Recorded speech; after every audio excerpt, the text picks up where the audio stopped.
week 4 of our football season here. And at Burns High School, we're coming off a really big win last week against the Asheville Cougars.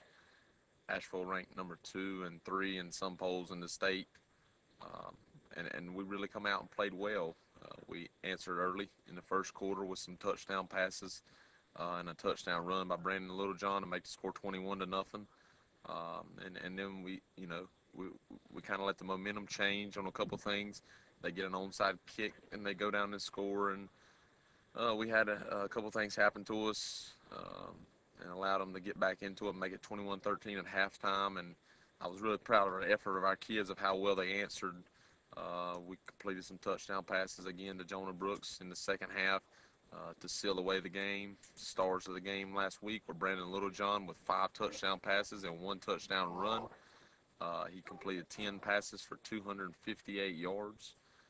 Darius Ramsey went over the 100-yard mark for the first time. What we preach around here, we really wanted that, um, and he did well on his extra points. So all in all, I was very pleased with our effort of how well they played. In fact, I had been ecstatic about how well they played and how hard they played. When we went and looked at film, we knew we made some mistakes that we have to correct if we're going to beat this week's opponent, the South Point Red Raiders.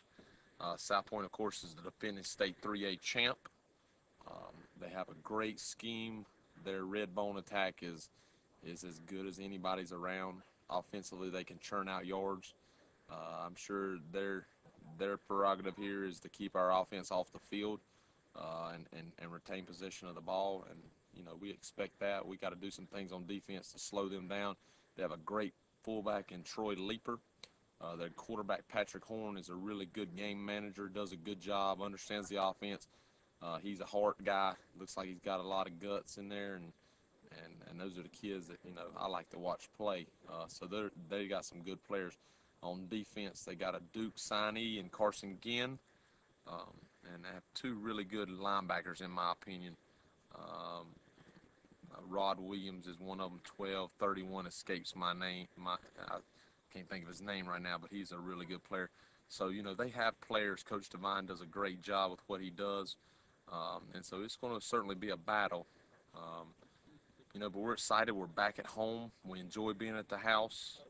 Uh, and we'll be at the house for the next 4 weeks. So we're excited about that, and it should be a great game this week.